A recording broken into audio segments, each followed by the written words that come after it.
Assalamualaikum warahmatullahi wabarakatuh. Ketemu lagi anak-anak dengan saya Ibu Ayuhana Proboyanti dari SMA Negeri 1 Saradan.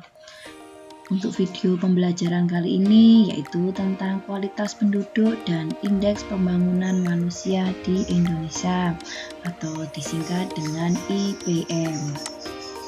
Sebelum saya melanjutkan video pembelajaran, saya ada pertanyaan untuk kalian. Meskipun saya sudah tahu apa itu jawaban dari kalian, tapi tetap akan saya tanyakan. Pertanyaan saya yang pertama, apakah kalian ingin kaya? Apakah kalian ingin sehat? Dan yang terakhir, apakah kalian ingin memiliki pendidikan yang tinggi? Saya yakin jawabannya semuanya ingin. Nah, dari ketiga pertanyaan itulah nanti akan dijadikan sebagai pengukur atau penentu atau indikator dari kualitas penduduk. Jadi apa itu kualitas penduduk? Kualitas penduduk yaitu tingkat kehidupan penduduk yang berkaitan dengan kemampuan untuk memenuhi kebutuhan seperti kebutuhan pangan, kemudian kebutuhan sandang, kemudian kebutuhan perumahan atau yang disebut dengan papan juga bisa, untuk kemudian kebutuhan kesehatan, dan yang terakhir kebutuhan dari pendidikan.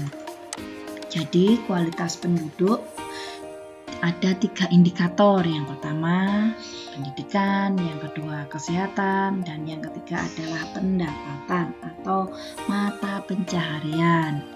Kita bahas yang pertama yaitu kualitas penduduk menurut tingkat pendidikan. Untuk tingkat pendidikan, indikator yang ada di Indonesia itu dapat dilihat dari angka buta huruf dan melek huruf, tidak bersekolah, tidak tamat SD, tamat SMP, tamat SMA, tamat akademik, atau tamat perguruan tinggi.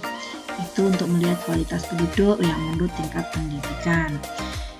Anak-anak perlu diketahui, ternyata tingkat pendidikan di Indonesia itu masih tergolong rendah. Kenapa? Apa penyebabnya? Yang pertama, rendahnya kesadaran masyarakat akan pentingnya pendidikan. Kita ketahui bahwa Indonesia itu wilayahnya sangat luas. Banyak pulau, pulaunya banyak. Karena banyak pulaunya, otomatis masyarakatnya pun juga beraneka ragam. Makanya ada yang sadar tentang pendidikan, ada yang nggak sadar tentang pendidikan. Contoh, misalnya ada di suatu daerah terpencil, mungkin kesadaran masyarakatnya masih rendah, terutama untuk perempuan. Udah nggak usah sekolah tinggi-tinggi, nanti toh akhirnya jatuhnya juga akan menjadi ibu rumah tangga. Jangan salah, meskipun menjadi ibu rumah tangga juga diperlukan pendidikan yang tinggi. Kenapa? Karena nanti kalau sudah berumah tangga, seorang wanita itu adalah merupakan sekolah pertama bagi anak-anaknya. Dia akan mengajarkan anaknya bagaimana menjadi pintar atau tidaknya suatu anak juga tergantung pada ibu. Makanya pendidikan meskipun itu seorang wanita, perempuan harus berpendidikan tinggi ya. Kemudian penyebabnya kenapa pendidikan Indonesia masih rendah. Yang kedua, belum meratanya sarana pendidikan di Indonesia, di seluruh wilayah Indonesia. Saya katakan tadi, Indonesia itu negara kepulauan, banyak tempat, banyak pulau-pulau, otomatis untuk menjangkaunya pun juga tidak sama. Misal di Jawa, kalau Jawa memang hampir pusat pertumbuhan ekonomi, makanya semuanya hampir terjangkau. Belum nanti di Papua yang morfologinya daerah pegunungan yang sulit dijangkau, otomatis kalau sulit terjangkau, sarana prasarananya juga tidak akan selengkap dari yang ada di Jawa. Kemudian daerah lain misalnya, selain sarana prasarana belum ada, sekolahnya belum memadai, mungkin untuk menuju ke sana diperlukan perjuangan. Misalnya jalannya masih belum beraspal, harus melewati sungai. Nah, itulah yang menyebabkan belum meratanya sarana pendidikan di seluruh wilayah Indonesia. Kemudian yang terakhir, rendahnya pendapatan masyarakat. Kalau masyarakat pendapatannya rendah, otomatis tingkat pendidikannya juga akan rendah. Kenapa? Karena pendidikan juga membutuhkan biaya. Loh Bu, Sekolah kan gratis sekarang. Oke, memang benar sekolah gratis, tapi bagaimana menuju ke sekolah? Transportasinya, kemudian alat untuk belajarnya bagaimana? Itu kan membutuhkan biaya. Nah, karena membutuhkan biaya, otomatis orang tua harus mempunyai pendapatan. Sampai sini jelas ya anak-anak, saya lanjutkan. Kemudian bagaimana upaya pemerintah mengatasi masalah pendidikan tadi? Banyak sekali. Contoh yang pertama, pemerintah itu mengadakan perbaikan dan penambahan sarana dan prasarana di sekolah. Contoh gambar ini, sudah ada sekolah atau sudah ada gedungnya menambahkan sarana prasarana, misalnya penambahan lab komputer, karena zaman sekarang IT dituntut ya anak-anak, kalian harus mampu mengoperasikan IT. Makanya biasanya sarana prasarana untuk komputer di sekolah-sekolah ditambah. Kemudian mungkin ada di daerah terpencil masih membangun sekolah. Nah, itu salah satu usaha dari pemerintah. Kemudian usaha yang kedua bagaimana? Apa? Memberikan beasiswa kepada siswa yang berprestasi atau membutuhkan. Anak-anak jangan khawatir. Kalau saya nanti setelah SMA, saya mampu, saya tidak mampu. Kalau mampu silahkan kuliah dengan biaya dari orang tua. Kalau tidak mampu, ada namanya beasiswa bidik misi. Ini untuk anak-anak yang berprestasi dan betul-betul tidak mampu. Mereka akan dibiayai oleh negara, bahkan mendapatkan uang saku. Kemudian upaya yang ketiga apa? Menambah dan meningkatkan kualitas guru. Jangan salah, yang ditingkatkan kualitasnya tidak hanya siswa atau kalian, tapi guru itu juga ditingkatkan. Satunya dengan menjadi guru yang profesional. Untuk menjadi guru yang profesional, mereka dituntut harus profesional. Bagaimana? Ya ada tugas-tugas nanti seperti kalian, ada tuntutan tugas, ada tes harus dikerjakan. Jadi tidak hanya siswa aja yang dituntut untuk berkualitas, tapi guru pun dituntut untuk berkualitas. Kemudian yang keempat, melaksanakan program wajib belajar dan orang tua asuh. Kalau dulu wajib belajar 9 tahun anak-anak, tapi kalau sekarang sudah 12 tahun. Jadi kalian tuh wajib sekolah sampai 12 tahun. Kenapa? Nanti kalau kerja, ijazah yang hanya sampai SMP itu sudah tidak ada. Kalau kalian perhatikan perusahaan atau pembukaan kerja itu pasti persyaratan minimal ijazah SMA atau SMK. Tidak ada sekarang itu. Minimal ijazah SMP atau MTS itu udah nggak ada. Kemudian ada lagi gerakan orang tua asuh. Banyak ya lembaga-lembaga yang mengadakan kota atau gerakan orang tua asuh itu banyak. Kemudian cara yang kelima, upaya pemerintah yaitu membangun sekolah di daerah yang kurang jumlah sekolahnya. Nah seperti ini contoh membangun gedung, misalnya jumlah siswanya banyak, gedungnya berkurang atau kelasnya berkurang, ada program pemerintah untuk membangun gedung. Itu tadi adalah usaha-usaha pemerintah untuk meningkatkan pendidikan yang ada di Indonesia. Kemudian yang kedua yaitu kualitas penduduk menurut tingkat kesehatan. Perhatikan lagi, ukuran tingkat kesehatan penduduk di suatu negara dapat dilihat dari angka kematian kasar, kemudian angka kematian ibu hamil atau saat melahirkan, angka kematian bayi, angka kematian menurut umur, dan angka harapan hidup. Itu merupakan untuk mengukur tingkat kesehatan penduduk di suatu negara. Kalau kalian perhatikan, kesehatan di negara Indonesia pun juga masih tergolong rendah. Nah, kenapa hal itu bisa terjadi? Yang pertama, karena faktor makanan dan gizi yang dikonsumsi. Kalau kalian sukanya junk food, suka makanan cepat saji, nah kalian sadar tidak itu sebenarnya mengurangi atau menambah penyakit, mengurangi kualitas kesehatan kita. Makanya jangan sering-sering mengkonsumsi junk food. Bisa makan yang bergizi, sayur, buah-buahan gitu ya. Kemudian penyebab yang kedua, kondisi lingkungan. Anak-anak, kalau kita tinggal di lingkungan yang kotor atau katakanlah kumuh, otomatis kesehatan pun akan rendah. Kenapa? Karena di lingkungan kotor atau kumuh merupakan sarang dari penyakit. Kemudian yang ketiga atau terakhir, fasilitas kesehatan dan ketersediaan tenaga medis. Ya anak-anak, tanpa kita sadari sebenarnya, kalau kalian perhatikan misal di rumah sakit kalian berobat, di situ masih banyak antrian orang untuk berobat. Nah, itu sebenarnya kalau bisa jangan sampai seperti itu. Kenapa? Otomatis kalau ini banyak mengantri berarti fasilitasnya kan belum memadai. Mereka masih mengantri, padahal kesehatan itu utama, ya. Kemudian itu adalah penyebab rendahnya kualitas kesehatan. Bagaimana upaya pemerintah? Banyak. Pemerintah juga mengupayakan untuk meningkatkan kualitas kesehatan. Yang pertama, posyandu, membangun posyandu. Kalian tahu posyandu? Biasanya posyandu itu bekerja sama dengan puskesmas, dengan kelurahan atau desa. Ada jadwal biasanya di desa ini posyandu setiap tanggal ini, di desa ini posyandu setiap tanggal ini. Nah, ini posyandu ini anak-anak yang balita wajib ke posyandu. Nanti akan ada tambahan gizi, nanti akan dipantau perkembangan bayi tersebut.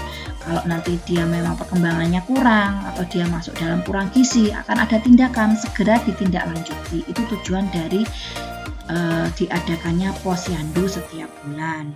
Kemudian yang cara kedua, menyelenggarakan penyuluhan kesehatan dan gizi. Ini penting. Contoh di desa diadakan penyuluhan tentang stunting atau ada lagi penyuluhan tentang penyakit kanker, itu pasti ada. Ya, itu adalah salah satu upaya pemerintah untuk meningkatkan kualitas kesehatan. Ada lagi yaitu mengadakan imunisasi massal yang murah dan gratis. Nah, ini anak-anak imunisasi yang paling penting adalah gratis dari pemerintah. Kalau kalian perhatikan bayi dari lahir sampai mungkin kalian perhatikan anak-anak yang SD itu masih ada imunisasi, entah polio, entah imunisasi campak, itu gratis dari pemerintah. Dan lagi kemarin kita pandemi, kita dapat vaksin, itu juga gratis dari pemerintah. Itu juga salah satu usaha pemerintah, upaya pemerintah untuk meningkatkan kesehatan. Kemudian ada lagi cara yang keempat, yaitu menambah dan menaikkan kualitas tenaga medis. Sama dengan di pendidikan tadi, kalau guru juga dinaikkan kualitasnya. Di tenaga medis atau kesehatan pun ditambah juga dinaikkan kualitasnya untuk tenaga medisnya. Kemudian yang kelima, memperbanyak fasilitas kesehatan seperti rumah sakit, klinik, dan puskesmas. Kalau kalian perhatikan, hampir sekarang di setiap kecamatan itu ada puskesmas yang bisa rawat inap. Kalau dulu mungkin hanya puskesmas, tidak bisa rawat inap. Sekarang hampir semuanya bisa rawat inap. Tujuannya apa? Ya biar kalau ada masyarakat yang sakit cepat tertangani. Kalau puskesmas mampu menangani, ya nanti akan rawat inap di puskesmas tersebut. Tapi kalau nanti misalnya puskesmas tidak menangani, ya dikirim atau dirujuk ke rumah sakit yang lebih besar. Seperti itu biasanya. Kemudian yang terakhir, upaya pemerintah apa? Sosialisasi dan pencegahan wabah. Nah, kemarin kita pandemi COVID-19, kalau kalian perhatikan banyak sosialisasi, ya entah daring entah luring. Nah, daring ini yang paling banyak untuk kalangan siswa, kalangan guru, masyarakat umum tuh banyak sosialisasi daring agar apa tujuannya? Ya pandemi tidak semakin menyebar, tidak semakin menular. Nah, ini adalah juga salah satu upaya pemerintah untuk meningkatkan kualitas kesehatan. Kemudian indikator yang ketiga untuk kualitas penduduk yaitu menurut mata pencaharian atau pendapatan. Kenapa saya mengatakan mata pencaharian atau pendapatan? Karena kalau seseorang sudah mempunyai mata pencaharian, otomatis dia akan mempunyai pendapatan. Jadi ini linear atau sangat berhubungan. Ada mata pencaharian, otomatis akan ada pendapatan. Nah, pertambahan penduduk di Indonesia itu sangat pesat, maka angkatan kerja juga akan semakin tinggi. Pertumbuhan penduduk tinggi, angkatan kerja juga akan semakin tinggi. Nah, hal itu dampaknya apa? Ya, persaingan untuk tenaga kerja akan semakin sulit mencari lowongan kerjaan. Kenapa? Tenaga kerjanya banyak, sedangkan kesempatan kerjanya pun terbatas tetap misalnya. Padahal penduduk terus bertambah, akibatnya apa? Pengangguran, kriminalitas, dan sebagainya. Ya. Kemudian bagaimana upaya pemerintah mengatasi hal tersebut? Banyak. Contoh salah satunya meningkatkan keterampilan tenaga melalui program kartu prakerja. Anak-anak jangan khawatir. Kalau kalian lulus SMA setelah ini, kalian masih mencari-cari kerjaan, ada namanya program pemerintah itu kartu prakerja. Silahkan kalian mendaftar itu. itu ada pesangon atau istilahnya ada uang saku dari pemerintah nanti kalau kalian benar-benar proses mencari kerja.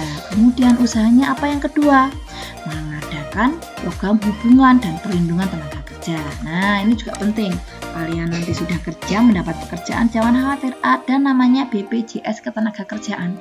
Ini adalah asuransi kalian.